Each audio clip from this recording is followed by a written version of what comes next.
Бұл әйелдің атақ даңқ пен сол қымбат кликтер үшін өз-өзіне қаншалықты қатыгез бола алатынын көрейік. No Mercy фильмі атақ даңқ үшін барлығын құрбан ету қаншалықты қауіпті екенін көрсетеді. Оқиға соңғы 50 жыл ішінде бірнеше адамның кездейсоқ қаза тапқан әйгілі қорқынышты пәтерден басталады. Танымал болуды көздеген зерттеуші блогер Карла тәуекелге бел буып, сол пәтерге көшіп келеді. Ол бірден көптеген камера орнатып, жазбалар арқылы трафик жинауды көздейді. Тіпті бөлмені қорқынышты реквизиттермен безендіріп, видеоға қолайлы атмосфера жасауға тырысады. Бірақ бірнеше күн күрескеннен кейін ол әлі де небәрі 3000 ғана жазылушысы бар екенін түсінеді. Амалы таусылған Карла миллиондаған жазылушысы бар сұлулық инфлюенсері, жақын досы Сэмнен кеңес сұрайды. Сэм оның контенті тым қарапайым екенін, оған қызықты, әрі дәмді элементтер қосу керектігін айтады. Сол сөйлесіп тұрғанда Сэмнің жалғыз тұратын үйінде қонақ бөлмесінен бір түрлі дыбыс естіледі. Карла оны ит шығарып жатыр деп ойлап, есікті ашып қарайды.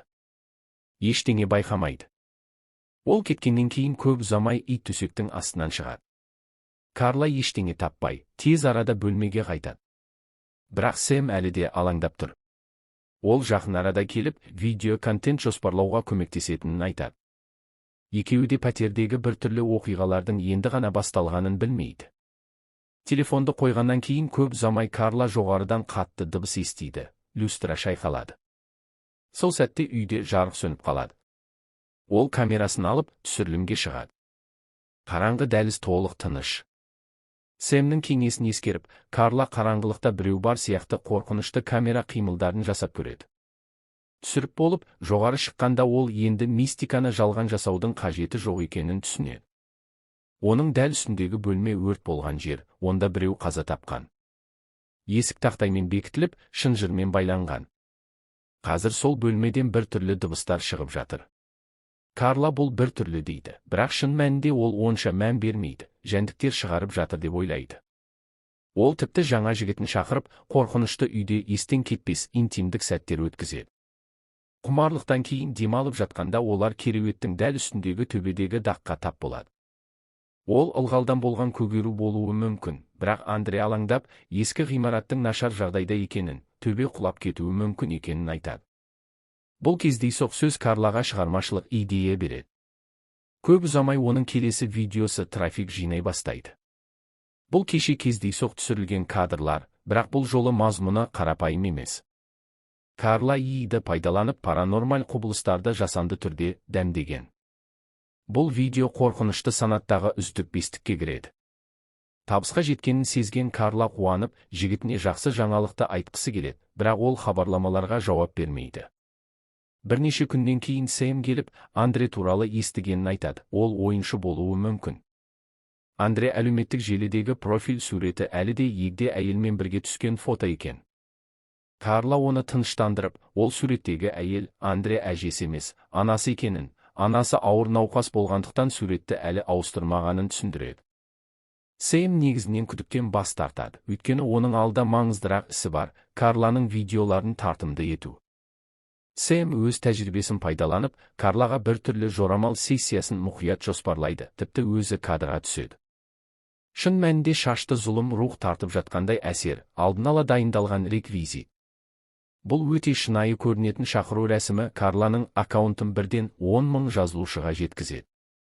Ол алғыс айту видеосын тез түсіреді.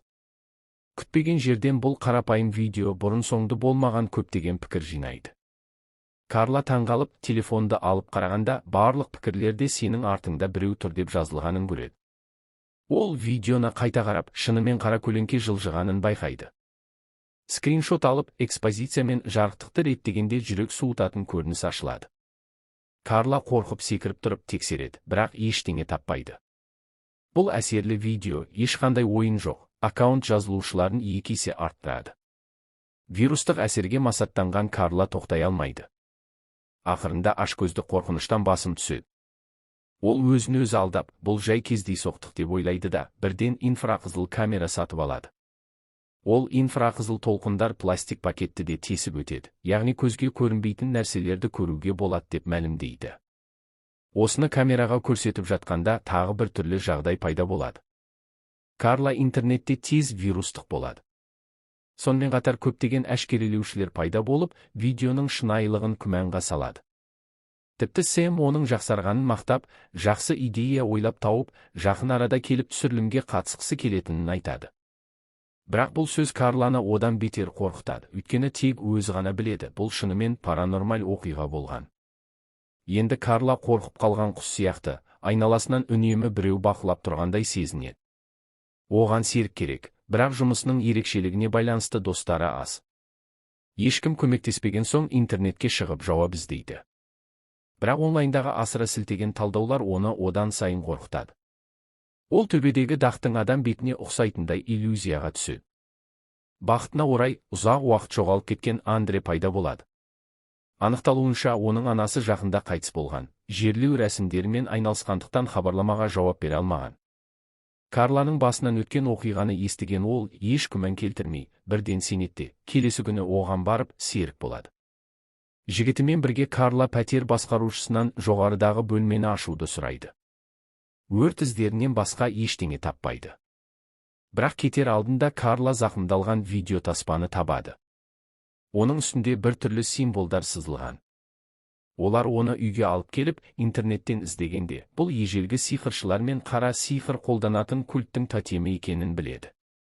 Андре мұны қыздың шоуы үшін жасап жатқан әсері деп ойлайды.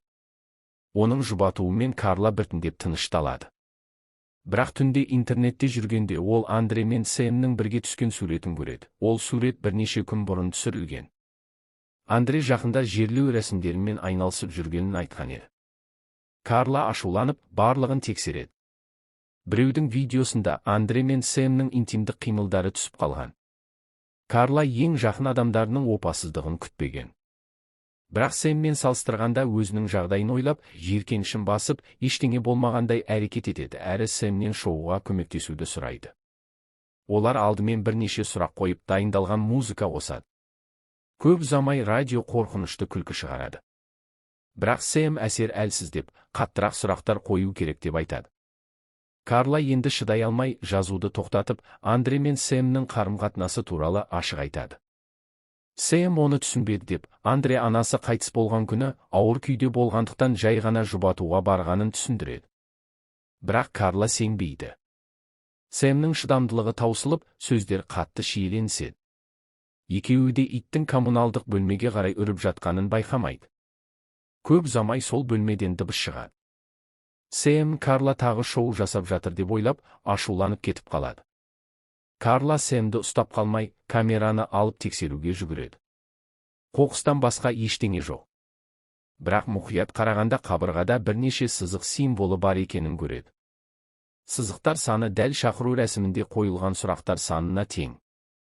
Одан да қорқыныштысы соңғы екі сұрақ Сэм қойған сұрақтар. Бұл видео тағы да қызу талқы туғызады, бірақ хейтерлердің күмәні арта түседі. Жиі кездесетін бір түрлі оқиғалар Карланы одан сайын мазасыздандырады. Төбе одан сайын коррозияға ұшырап, дағы адам бетіне ұқсай бастайды.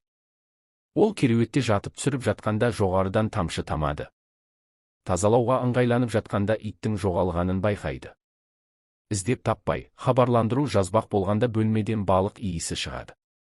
Камераны алып, иістің соңынан жүреді де, иттің микротолқынды пеште қайғылы қаза тапқанын табады. Андре дереу келеді. Карла иттің өздігінен кіріп кеткенін немесе күшпен тығылғанын білмейді. Бірақ одан да маңыздысы бар, Андре мен Сэм туралы түсіндіру керек. Андре тағы да сенеді. Карла кінәлі сезініп, оны сүйеді. Бірақ сол сәтте, Андре бұрыштағы камераны көріп, оны тағы шоу деп ойлап, ашуланып кетеді. Енді Карла толық жалғыз қалады. Бірақ бір түрлі оқиғалар тоқтамайды. Түнде қонақ бөлмеден дыбыс естиді. Ол компьютерге қосылған камераларды тексереді. Келесі сәтте ол қорқып бұрылады, бірақ диванда ештеңе жоқ. Мониторда фигура жоғалып кеткен.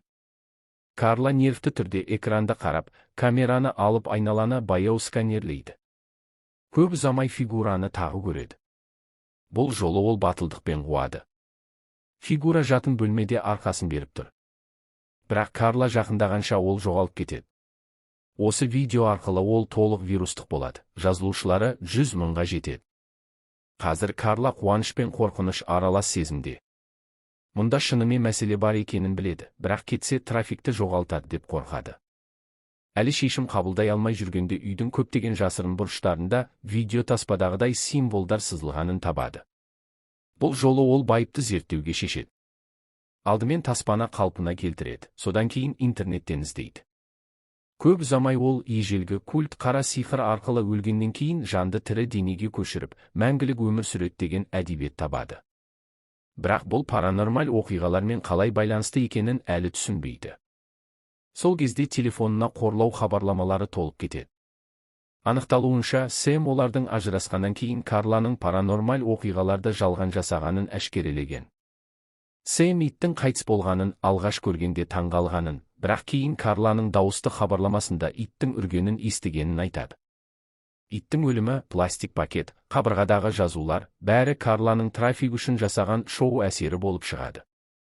Сондықтан ол қорқынышты пәтерден кеткісі келмеген. Андре камераны көргенде қатты реакция білдірген, өйткені бәрі жалған екенін білетін. Бірақ ең қорқыныштысы, жалғанның ішінде шынайы бар. 2 рет түсірілген көлеңке Карла жалған жасамаған, ол шынайы паранормаль құбылыс болған.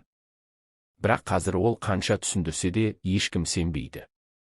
Жазылушылар жаппай шығып жатыр. Карла мансабының құлдырағанын түсінеді. Осыдан кейін Андреге деген махаббатын одан да қатты бағалайды. Оған қоңырау шалып, қарым-қатынасты қалпына келтіруге тырысады. Таңғаларлығы, Андре бірден кешіреді әрі сенеді. Ол жоспар сәтсіз болғанын, пәтерден кету керектігін айтып, жарты сағаттан соң келіп алып кететінін мәлімдейді. Бірақ кездесуге келіскеннен кейін, Карла тағы бір қорқынышты нәрсені біреудің әлеуметтік желісінен көреді. Біреу мерекелік кешті түсіріп жатқанда, Андре әлгі егде әйелді сүйіп тұрған. Олардың ана мен бала емес екені анық. Карла таңғалып тұрғанда видео таспа қалпына келеді. Ол ойнатқанда культ мүшелері өлген серіктесінің жанын тірі адамның денесіне көшіріп, мәңгілік өмір сүретіні сипатталады. Андре әлгі әйелді сүйген көрініспен біріктіргенде, Карла олардың екеуі де сол культ мүшесі екенін түсінеді.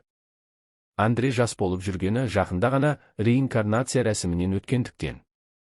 Ол ойланып тұрғанда тағы төбеден тамшы тамады. Бұл оған видеоның соңындағы жан көшіру көрінісі қорқынышты түрде таныс болып көрінеді. Төменде тұрған ол, денесі басып алынатын адам сияқты. Осыны түсінген Карла жоғарыға жүгіріп, құлыпты бұзып кіреді.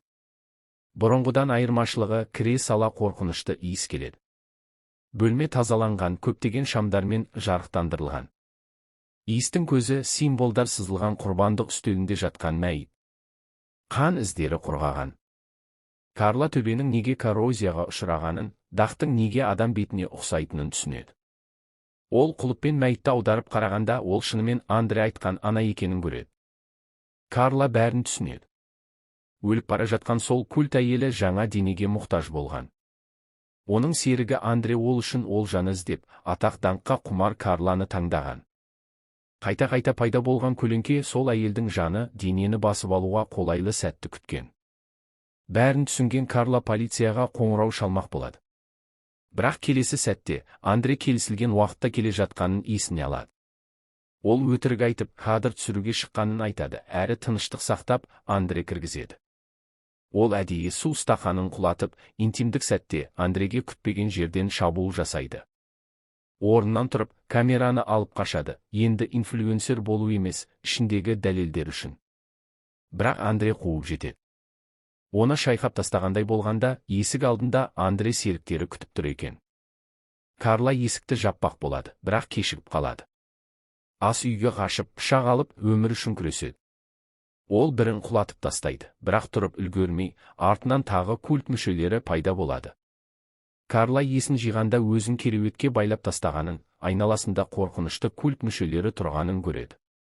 Андре суық бетпен маска киіп, серіктермен бірге қорқынышты рәсімді бастайды.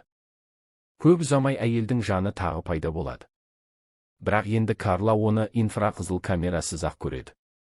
Бұл дегені енді ол физикалық зиян келтіре алады. Карланың құрсағы тілініп, фильм негізінен осы жерде аяқталады. Ақырында Карла армандаған үлкен инфлюенсер болады, бірақ ол өте ауыр баға төлейді. Бұл фильм инфлюенсер мәдениетін қатты сынға алады. Қорқыныштың өзегі тек қана паранормаль күштер емес, трафик пен назарға деген патологиялық құштарлық. Карла интернеттің кең мұхитында ұмытылып қалудан қорқып, паранормаль оқиғаларды жалған жасап, жазылушыларын алдаудан тайынбады. Ақырында өзіне өзі қасірет әкелді. Now May See Gus атауы екі мағынаға ие. Оны қорқынышты рухқа айқайлау әрі трендті ұстанушыларға сатиралық ескерту, бос мақтанышқа жұтылып кетпеңдер деген мағынада.